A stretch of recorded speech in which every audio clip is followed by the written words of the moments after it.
ఈ news sponsored by Wyra family restaurant, national highway, Etugunta. నోరూరించే వంటకాలు, అసలైన మసాలా దుమ్ముతో అదిరిపోయే నాన్ వెజ్ రుచులు మీకోసం. విచ్చేయండి Wyra family restaurant, national highway, Etugunta, Tuni మండలం, కాకినాడ జిల్లా. నమస్తే, వెల్కమ్ టు వై న్యూస్. నేను కళ్యాణి. వార్తల్లో ముందుగా హెడ్లైన్స్. జ్ఞానేశ్వరి తల్లిదండ్రులను పరామర్శించిన యనమల దివ్య. అంతు చిక్కని బాలిక మిస్సింగ్.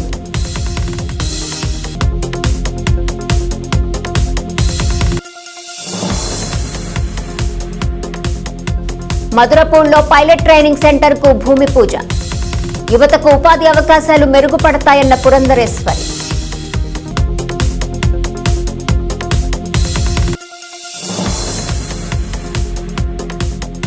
కాకినాడలో సీసీఐ పారిశ్రామిక సదస్సు. పెట్టుబడిదారులను ఆహ్వానించిన కలెక్టర్.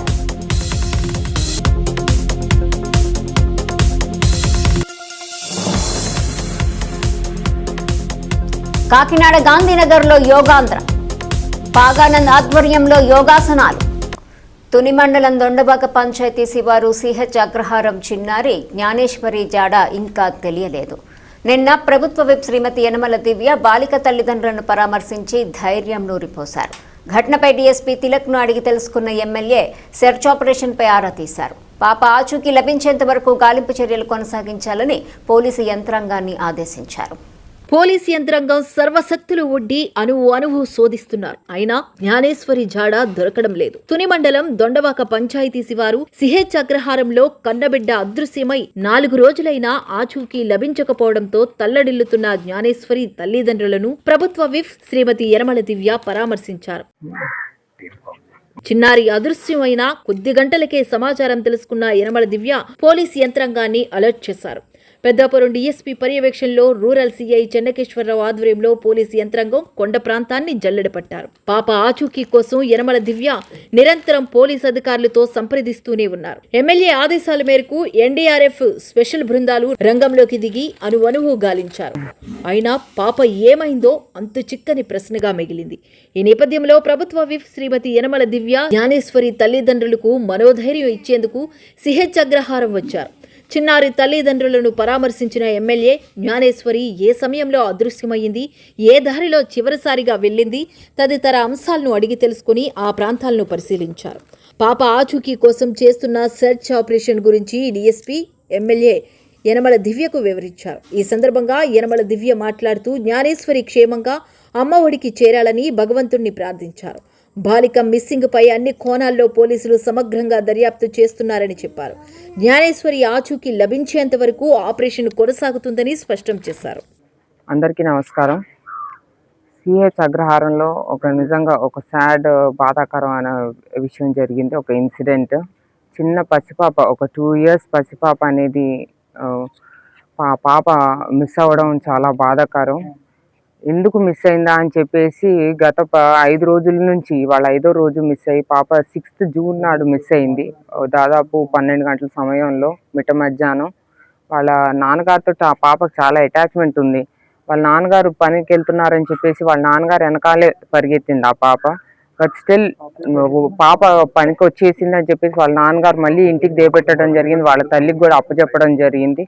తల్లి ఎందుచేతనో మూలనో లోపలికి చిన్న పాప, వాళ్ళ ఇంకొక 2వ పాప కూడా ఉంది, ఆ పాప ఏడుస్తుందని తల్లి బయట పాప ఆడుకుంటుంది, ఎప్పట్లాగానే ఆడుకుంటుంది కదా అని చెప్పేసి ఒక 1/2 hourకి ఆ చిన్న పాపని అటెండ్ అవ్వడం జరిగింది లోపలికి వెళ్ళి.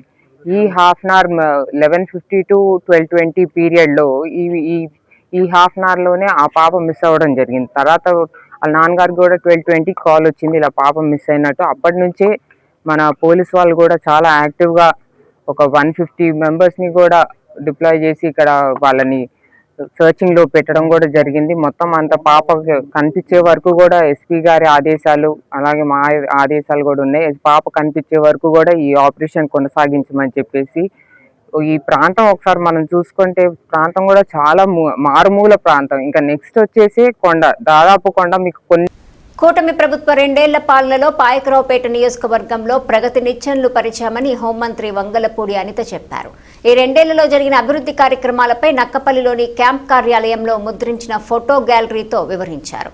1150 కోట్లతో అభివృద్ధి సంక్షేమ పథకాలను అమలు చేశామని చెప్పిన హోంమంత్రి వైసీపీ నాయకులకు దమ్ముంటే 5 ఏళ్లలో ఏం చేశారో చెప్పాలని డిమాండ్ చేశారు. మాజీ మంత్రి గుడివాడ అమర్నాథ్పై హోంమంత్రి ఫైర్ అయ్యారు.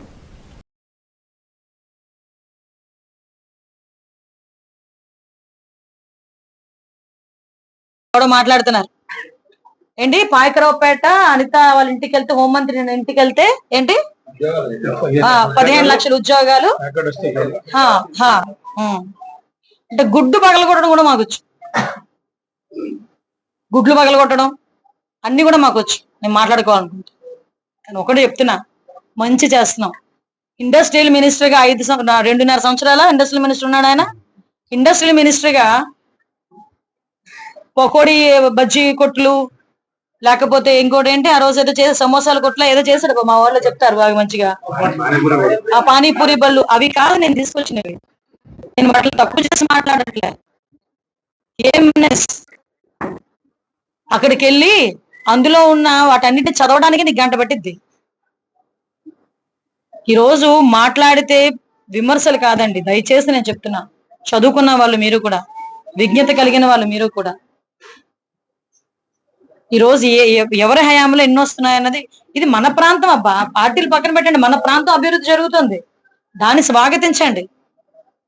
అంతే తప్పించి విమర్శలు చేసుకునే ప్లాట్ఫామ్స్ మీద విమర్శలు చేసుకుందాం. దానికి నేను అవసరం లే. మా ఐటీడీపీ వాళ్ళు చాలు, మా ఐటీడీపీ కుర్రాళ్ళు ఒకరు చాలు మీకు విమర్శలు చేయడానికి. మేము ఎవరూ అవసరం లే. ఇవన్నీ కాకుండా యువతకు ప్రపంచ స్థాయి విమానయాన శిక్షణ ఉపాధి అవకాశాలు మధురపూర్లో జార్విస్ ఏవియేషన్ అకాడమీ ఆధ్వర్యంలో 100 కోట్ల వ్యయంతో అత్యాధునిక ఫ్లైట్ ట్రైనింగ్ ఆర్గనైజేషన్ ఏర్పాటు చేస్తున్నట్లు రాజమహేంద్రవరం పార్లమెంటు సభ్యురాలు దగ్గుబాటి పురంధరేశ్వరి తెలిపారు. ఆంధ్రప్రదేశ్ రాష్ట్రంలోనే తొలి ఫ్లైట్ ట్రైనింగ్ ఆర్గనైజేషన్గా ఇది నిలవబోతుందని ఆమె పేర్కొన్నారు. మధురపూడిలో జార్విన్ ఏవియేషన్ అకాడమీ ఆధ్వర్యంలో ఏర్పాటు చేయనున్న పైలట్ ట్రైనింగ్ సెంటర్కు భూమి పూజ, శంకుస్థాపన కార్యక్రమం ఘనంగా నిర్వహించారు. తొలి ఫ్లైట్ ట్రైనింగ్ ఆర్గనైజేషన్ నిర్మాణానికి జరిగిన శంకుస్థాపనలో MLC Somu Veerraju, Jarvis aviation academy chairman Phanindra, ఎమ్మెల్యేలు Gorantla Butchaiah Chowdary, Battula Balaramakrishna, RUDA chairman Boddu Venkataramana, airport authority director K Preetha తదితరులు పాల్గొన్నారు.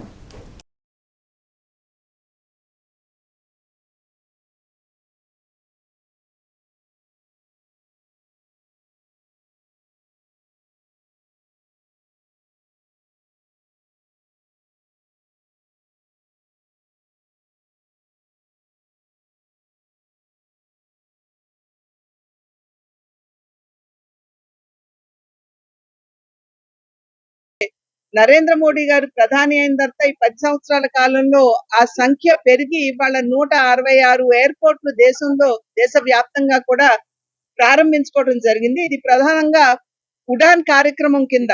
ఎందుకంటే సామాన్యులు కూడా విమానయానం అనేది కేవలం ధనికులకి మాత్రమే కాకుండా అది పేదవారికి కూడా అందుబాటులో తీసుకురావాలి అనేటువంటి ఆలోచనతోటి ఈ ఉడాన్ కార్యక్రమాన్ని తీసుకొచ్చి ఈ టియర్ 2, టియర్ 3 సిటీస్ ఏవైతే ఉంటాయో, పట్టణాలు ఏవైతే ఉంటాయో వాటిని కూడా కనెక్ట్ చేసేటువంటి ప్రక్రియ నరేంద్ర మోడీ గారు చేపట్టడం జరిగింది. కనుకనే ఇవాళ దగ్గర 166 ఎయిర్పోర్ట్లు దేశవ్యాప్తంగా కూడా మనం చూస్తున్నాము. అది మాత్రమే కాకుండా 2014వ సంవత్సరానికి ముందు 6 ఎయిర్లైన్స్ మన దేశంలో ఉన్నట్లయితే ఇవాళ సంఖ్య పెరిగి 9 ఎయిర్లైన్స్ ఇవాళ మన దేశంలో ఉన్నాయి. కనుక ఎయిర్లైన్స్ పెరుగుతున్నటువంటి నేపథ్యంలో కూడా ఈ పైలట్ల సంఖ్య కూడా పెరగవలసినటువంటి అవసరం ఉంది. వారి ఆ యొక్క నైపుణ్యాన్ని కూడా అందుబాటులో తీసుకురావాల్సినటువంటి అవసరం ఉంది. కనుక దాని దృష్ట్యా జార్విస్ వాళ్ళు ఎక్కడ పెట్టాలా అని ఆలోచిస్తున్నటువంటి సందర్భంలో రాజమండ్రి అనువుగా ఉంటుంది అనేటువంటి భావన. ఎందుకంటే ఇంకా రాజమండ్రి ఏదైతే ఫ్లైట్స్ రావాలో ఆ సంఖ్య పెరుగుతున్నటువంటి సందర్భంలో ఉన్నటువంటి టార్మాక్ ఏదైతే ఉంటుందో, అంటే ఆ విమానం ఎగరటానికి కావలసినటువంటి సదుపాయం ఏదైతే ఉంటుందో అది జార్విస్ వాళ్ళు వినియోగించుకుంటూ, వారు వాడుకుంటూ ట్రైనింగ్ ఇచ్చుకునేటువంటి అవకాశం ఉంటుంది. ఎందుకంటే దగ్గర ఒక 8 గంటల పాటు వారికి ఇదంతా కూడా అందుబాటులో వచ్చేటువంటి అవకాశం ఉంటుంది. కాబట్టి మంచి క్వాలిటీ ట్రైనింగ్ ఇచ్చేటువంటి అవకాశం ఉంటుంది అనేటువంటి ఆలోచనతోటి వారు ఇక్కడికి రావాలి అని చెప్పి భావించినప్పుడు వెంటనే మేము అందరం కూడా వారిని ఇక్కడ ఆహ్వానించడం జరిగింది. కనుక వారికి మా కృతజ్ఞతలు కూడా తెలియజేసుకుంటున్నాము. ఇక్కడికి వచ్చి ఈ ఏవియేషన్ ఇన్స్టిట్యూట్ స్టార్ట్ చేసినందుకు. ఇది కేవలం పైలట్ ట్రైనింగ్ కి మాత్రమే కాకుండా రాబోయే కాలంలో ఇది క్రూ మెంబర్స్ కి, అంటే ఏదైతే ఎయిర్ హోస్టెస్లు ప్లేన్ లో ఉన్నటువంటి సిబ్బంది ఉంటారు వారికి ట్రైనింగ్ ఇవ్వటం, అదే విధంగా ఏటీసీ అంటే అకాడమీని రెడీ చేయడానికి ఒక 4 నుంచి 5 నెలల లోపల కంప్లీట్ చేసి మనం ముందుగా ఒక 6 ఎయిర్ క్రాఫ్ట్ ని మనం ఇక్కడ రాజమండ్రికి ఆర్డర్ పెట్టామంటే అక్కడ రాజమండ్రికి వస్తాయి. ఇక్కడికి వచ్చిన తర్వాత స్టూడెంట్ రిక్రూట్మెంట్ జరుగుతుంది. అలాగా మనం ఫస్ట్ బ్యాచ్ అయిన తర్వాత ఈవెన్చువల్ గా ఇంకొక 6 ఎయిర్ క్రాఫ్ట్స్ తీసుకొచ్చే ఉద్దేశంతో మొత్తం 12 ఎయిర్ క్రాఫ్ట్స్ ని ఇక్కడ రాజమండ్రిలో పెట్టి మన స్టూడెంట్స్ ట్రైన్ చేయాలి అనే ఉద్దేశంతో ఇక్కడ స్టార్ట్ చేసామండి. రాజమండ్రి ఎందుకు పెట్టామంటే ఇది ఒక మంచి ఎయిర్పోర్ట్ అండి. ఎందుకంటే ఇక్కడ అన్ని ఫెసిలిటీస్ ఉన్నాయి, మోడర్న్ ఎయిర్పోర్ట్ ఉంది, ఐఎల్ఎస్ ఉంది, స్టూడెంట్ కి సేఫ్టీ ఉంటుంది అండ్ ఎయిర్ క్రాఫ్ట్ ట్రైనింగ్ కి మంచి వెదర్ కూడా ఉంటుంది. సో దాని ముఖ్య ఉద్దేశంతో మనం రాజమండ్రిని ఎన్నుకోవడం జరిగింది. అలాగే మనకి అట్ ద సేమ్ టైం ఈ ప్రాసెస్ అంతా జనరల్ గా జరగాలి అనుకుంటే మన సెంట్రల్ మినిస్ట్రీ నుంచి ఒక 4 నుంచి 5 సంవత్సరాలు పడుతుంది. బట్ ఈ గవర్నమెంట్ లో మోడీ గారి గవర్నమెంట్ లో రామ్మోహన్ నాయుడు గారు చొరవ తీసుకుని ఇది రాజమండ్రి, ఇది మన ఆంధ్రప్రదేశ్ లో మొట్టమొదటి ఎఫ్టిఓ ఆర్గనైజేషన్ ఇది రావాలి అని చెప్పి చాలా త్వరగా, అంటే దగ్గర దగ్గర 5 నుంచి 5.5 నెలల్లో మనకి పర్మిషన్స్ రావడం జరిగిందండి. ఇవాళ మనకి grant NOC no objection certificate వచ్చింది. అప్పుడు మన ఎయిర్ క్రాఫ్ట్స్ వచ్చిన తర్వాత దాన్ని మనం ఇన్స్పెక్షన్ చూపిస్తాం డీజీసీఏకి ఇన్స్పెక్షన్ జరిగిన తర్వాత final Rajahmundry. It is a great privilege for Rajahmundry Airport, and it is a great pleasure to welcome the FTO for Rajahmundry Airport. It will be definitely a milestone in the development of Rajahmundry Airport. I am very happy to start this new venture for Rajahmundry Airport, and it will be very great privilege for the staff and the people of Rajahmundry. They can have a opportunity for getting the job as pilots and in the aviation industry also. So it is a great opportunity for Rajahmundry. That's all. From your side, how do you support the aviation? Already we are supporting in all the way for getting the DGCA approval and all. So already they have got everything for starting the this FTO. And in taxiway construction also, actually taxiway is inside the airport. So for that they are asking our support. Already we are on the in the process of getting that from our headquarters, and we will be doing it as a deposit work. So they will deposit. Kakinada జిల్లాలో కీలక రంగాలలో పెద్ద ఎత్తున పెట్టుబడులు పెట్టేందుకు పారిశ్రామికవేత్తలు, పెట్టుబడిదారులు ముందుకు రావాలని జిల్లా కలెక్టర్ ఎంఎన్ హరీందర్ ప్రసాద్ పిలుపునిచ్చారు. కాకినాడ పట్టణంలోని జీఆర్డీ హోటల్లో కాకినాడ, కోనసీమ జిల్లాలలో పారిశ్రామికాభివృద్ధి, కొత్త పెట్టుబడుల ఆకర్షణ, ప్రభుత్వం పరిశ్రమల మధ్య సమన్వయాన్ని పెంచే లక్ష్యంతో భారతీయ పరిశ్రమల సమాఖ్య విశాఖపట్నం విభాగం జిల్లాలోని వివిధ ప్రభుత్వ శాఖల సంయుక్త ఆధ్వర్యంలో పారిశ్రామిక సదస్సు జరిగింది. ఈ సదస్సుకు జిల్లా కలెక్టర్ హరీందర్ ప్రసాద్ ముఖ్య అతిథిగా హాజరయ్యారు. ఈ సందర్భంగా ఆయన మాట్లాడుతూ జిల్లాకు సుదీర్ఘమైన తీర ప్రాంతం, 3 ప్రధాన ఓడరేవులతో కూడిన బలమైన రవాణా వ్యవస్థ, 22 పారిశ్రామిక ప్రాంతాలు ఉన్నాయన్నారు. తద్వారా రాష్ట్ర ఆర్థిక వృద్ధిలో కాకినాడ అగ్రగామిగా నిలిచిందన్నారు.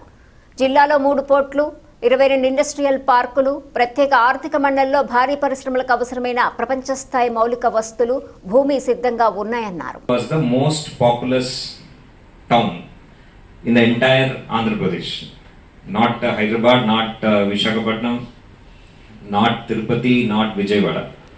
So that was the kind of activity which was happening in the region because of historic reasons. The British came here. Koringa used to be the base. Because of super cyclone of sorts, they had to shift to Kakinada. So Kakinada used to be a strong industrial town for export of. Because of various reasons, Hyderabad has developed a lot. So is Visakhapatnam, so is Vijayawada. Now, if you look at the rankings in terms of district GDP, Kakinada stands at 10 out of 28 districts. And we contribute close to 4.5% of the state's GDP. definitely there is scope for a lot of improvement, and we have the potential, we have the resources, we have the necessary endowments. We were talking about the blue economy. We have such a long coast with 3 ports now. So with the presence of 22 industrial parks, including the new KSEZ, which has all, there is so much we can do. We are talking about China plus one. The whole world is talking about China plus one. China alone shouldn't be the supplier to the world. There should be an alternative. We are yet to tap that potential fully, and Kakinada has that potential. We have that coast, we have the ports, we have the land bank. It is essential that all of you think what business can be located here so that we can supply to the world. We should be the manufacturing base for the world. That potential is definitely there. We also discussed about the Visakhapatnam economic region, for which thankfully the government of India has sanctioned 5,000 crore per each CER, city economic region, and we are already in the advanced stage to tap that, because we have identified 49 projects across these 9 districts, starting from Srikakulam all the way up to Konaseema. So out of which some 12 are pertaining to Kakinada. So it is essential that we tap the funds in the city economic region and make this investment a reality. So that is what is expected. Of course, from it is mutual. We as government, as administrators, we have to do our part, and you as entrepreneurs have to do your part in coming up with the investment options which we can facilitate. Talking about facilitation from the government side during the partnership summit. Actually, all the MOUs which were entered into during the partnership summit is being tracked. During my each one, we were in fact chasing the investors whomsoever has entered into MOU. We were calling week in week out, asking them to come forward, submit their DPR so that we can show them the land. That is the kind of proactive government we have at this junction. So it is essential that you all should make full use of this current ecosystem, current sort of commitment that is being brought together by the Honorable CM, Honorable Deputy CM and the entire government. అంతర్జాతీయ యోగా దినోత్సవం పురస్కరించుకొని యోగాంధ్ర కార్యక్రమంలో భాగంగా కాకినాడ నగరపాలక సంస్థ, జిల్లా ఆయుష్ శాఖ సంయుక్త ఆధ్వర్యంలో కాకినాడ గాంధీనగర్ పార్కులో యోగాంధ్ర కార్యక్రమం జరిగింది. ఈ యోగ సాధన కార్యక్రమానికి Kakinada urban development authority chairman Talatam Nagavenkata Satyanarayana, municipal corporation commissioner NVV Murthy, జిల్లా ఆయుష్ అధికారి డాక్టర్ ఎంఎస్ అలీతో కలిసి ముఖ్య అతిథులుగా హాజరై స్వయంగా యోగా సాధన చేశారు. తొలుత పతంజలి యోగా సమితి గురూజీ పాగానంద్ మహర్షి పతంజలి చిత్రపటానికి పుష్పాంజలి ఘటించారు. అనంతరం సాంప్రదాయబద్ధంగా జ్యోతి ప్రజ్వలన చేసి కార్యక్రమాన్ని అధికారికంగా ప్రారంభించారు. బ్రహ్మకుమారిస్ మరియు పతంజలి యోగా సమితి సంయుక్త సహకారంతో ఈ కార్యక్రమం జరిగింది. 3, 4, 5 ఇప్పుడు మీరేం చేస్తారంటే చేతుల్ని ఛాతీ పక్కన పెట్టుకోండి, కాళ్ళు 2 దగ్గరికి పెట్టుకోండి. యోగేన చిత్తస్య పదేన వాచా నలం శరీరం చ వైద్యకేన యోపా.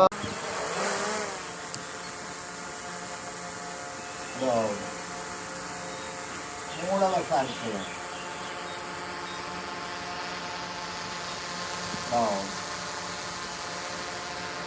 ఇప్పుడు గాలి వదిలిపెడుతూ మీ కాళ్ళని మీరు పట్టుకోండి.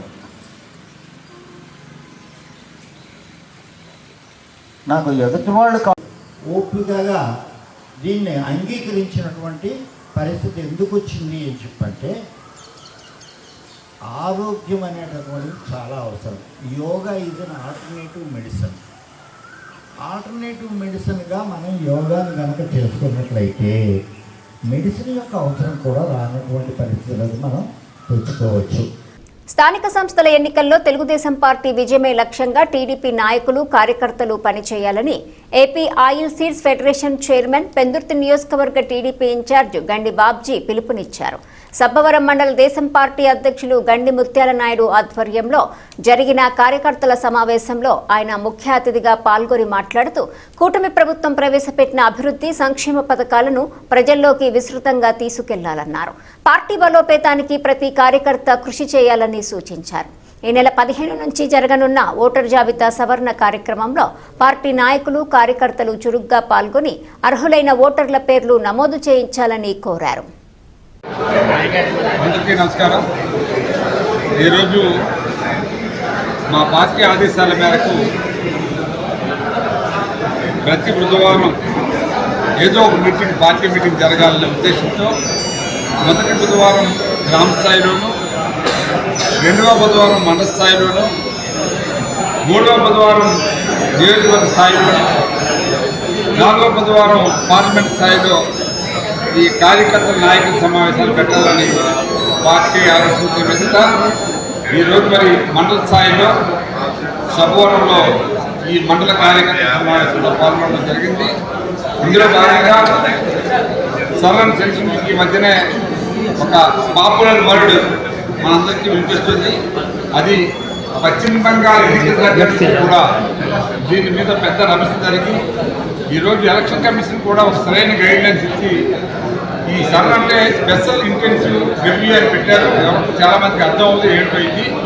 కానీ ఇది సురక్షిత సమీక్ష చేయడం అనేది ఓటర్ లిస్ట్ని ఈ సెంట్రల్ ఎలక్షన్ కమిషన్ తీసుకున్న నిర్ణయం.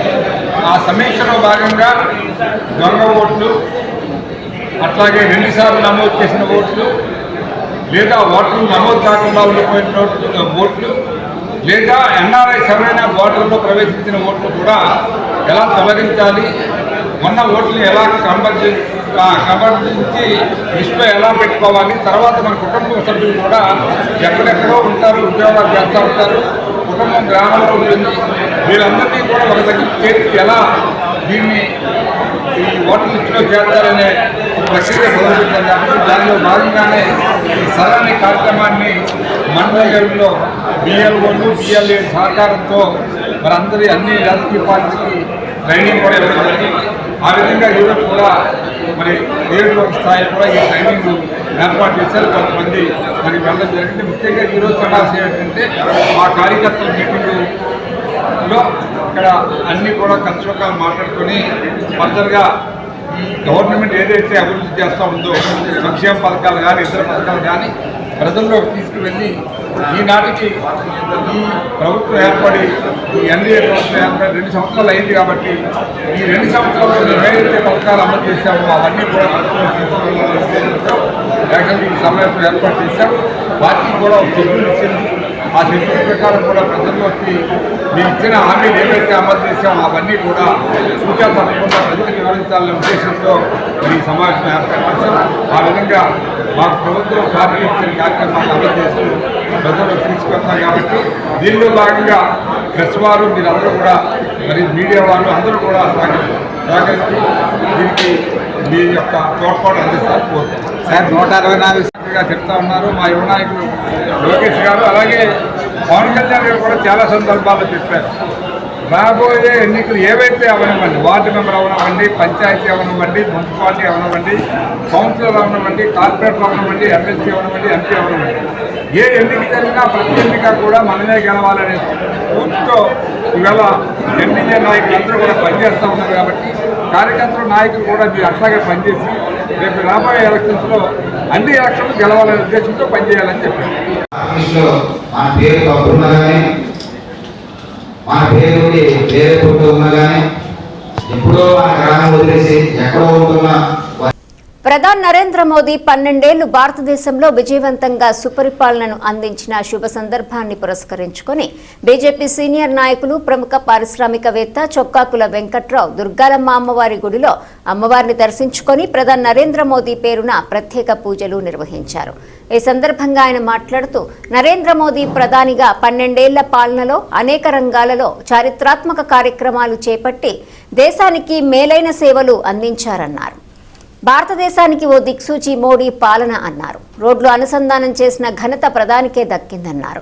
కార్యక్రమంలో భారతీయ జనతా పార్టీ సబ్బవరం మండలం కమిటీ నాయకులు, మండల బీజేపీ పార్టీ అధ్యక్షులు గొంప నరసింగరావు, బీజేపీ సీనియర్ నాయకులు చొక్కాకుల వెంకట్రావు, కిసాన్ మోర్చా జిల్లా అధ్యక్షులు సెరగడం శంకర్రావు పాల్గొన్నారు.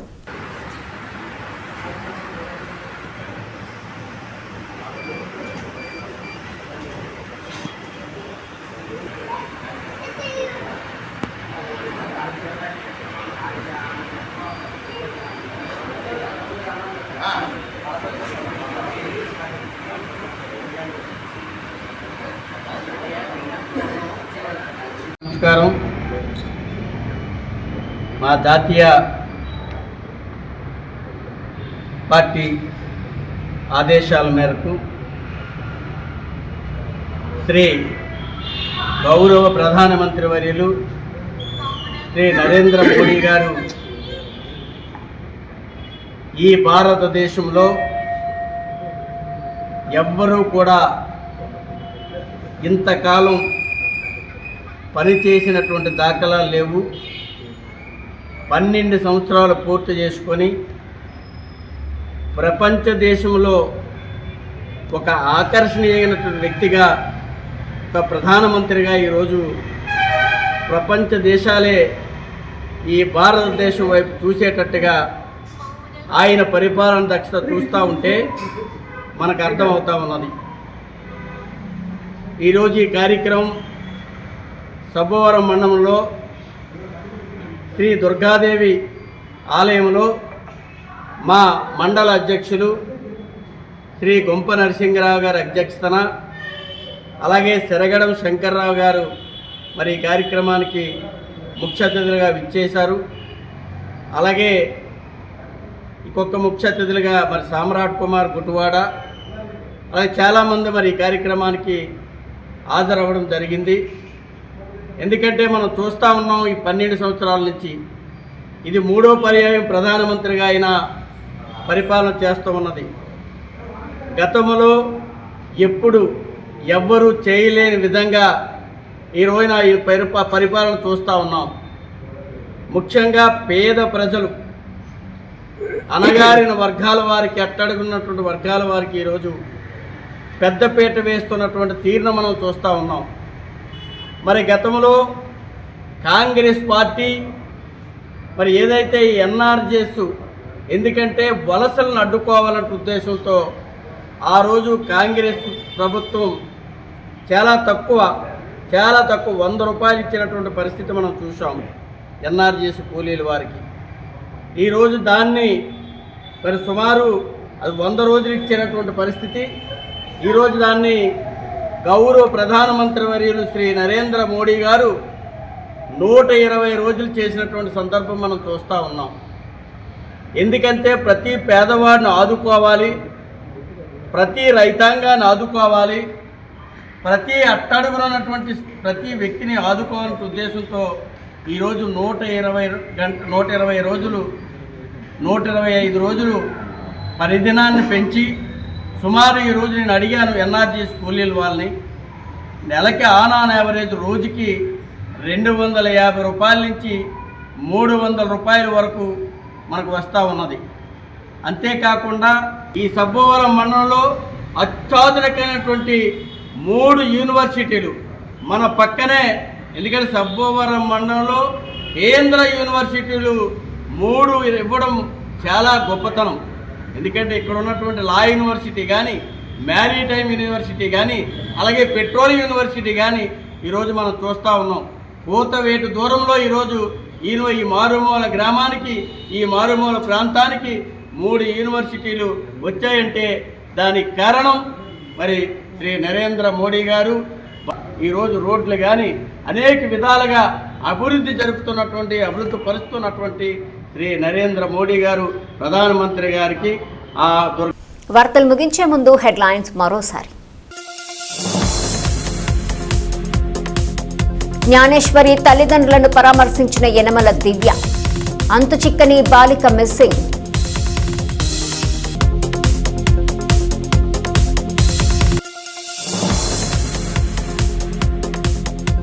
మధురపూర్లో పైలట్ ట్రైనింగ్ సెంటర్కు భూమి పూజ. యువతకు ఉపాధి అవకాశాలు మెరుగుపడతాయన్న పురంధరేశ్వరి.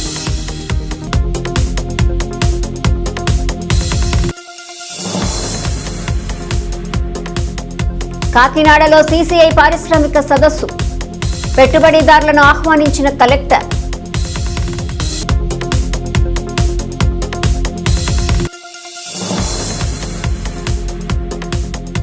కాకినాడ గాంధీనగర్లో యోగాంధ్ర.